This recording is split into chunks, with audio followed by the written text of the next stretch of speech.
Good afternoon and welcome to our Wednesday Word of Encouragement. One of the questions I get asked a lot right now is when are things going to get back to normal, especially talking about church?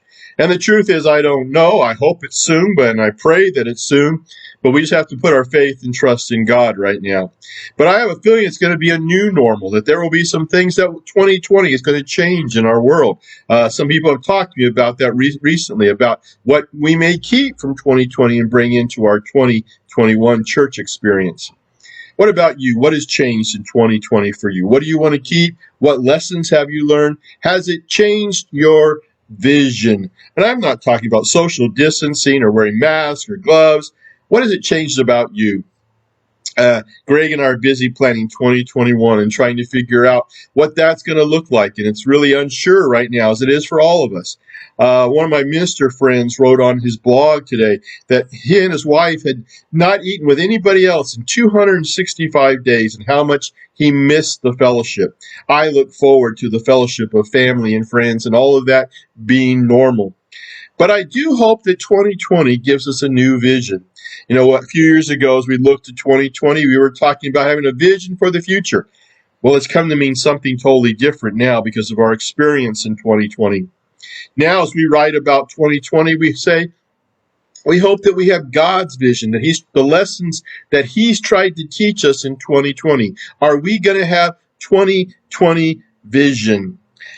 Will things be back to normal? I think a lot of things will be, but there'll be some things that'll be different when the dust settles. And one of those things is I hope that we have learned to put importance on the things that are important to God, realizing that some things can be taken away from us and wiped out immediately.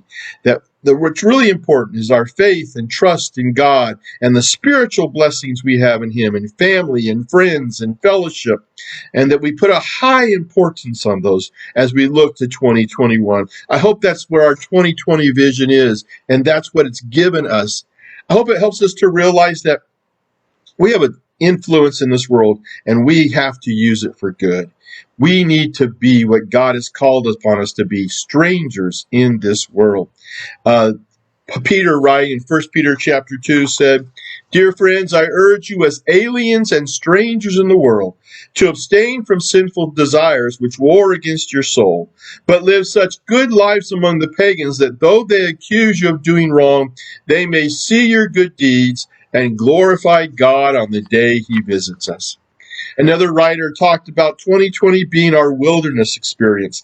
Like the Israelites, we are going through a period of time, and we can either want to go back to Egypt, or we can look forward to the promised land that God has given us in the future. Learn the lessons of the wilderness experience. God used desert and wilderness experiences to teach so many lessons. Jesus goes into the desert. Paul goes into the desert. These wilderness experiences are there to teach us to put our faith and trust in God and to be better for it. To not go back to normal, but go back to putting our faith and trust in God and being people of His Word, people who are in the world telling people about the wonders and the glories of God. Many years ago, King George of England had gone through a terrible time, and King George didn't realize what was going on. He knew he didn't feel good. He was worried, but he didn't know that in truth he had cancer and would only live a short time longer. But he wrote these words and said these words to try to encourage England and about the light that they have to hold on to. And I want to close today with those words. It said, "I said to the man at the gate of the year, 'Give me a light that I might walk safely into the unknown.' And he said to me, 'Go out into the darkness,'" and now here's the important part, "'and put your hand into the hand of God. And it shall be to you safer than the light and better than the known.'" As we look to 2021, we put our hand in the hand of God, and knowing that the light is out there. God is the light. Jesus is the light. And we don't have to worry about the unknown because we know who has it. We know what is known, and that is God. And our 2020 vision is to put our hand in the hand of God. Have a blessed week. We hope to see you on Sunday, either online or in person. We hope that you are being blessed this week.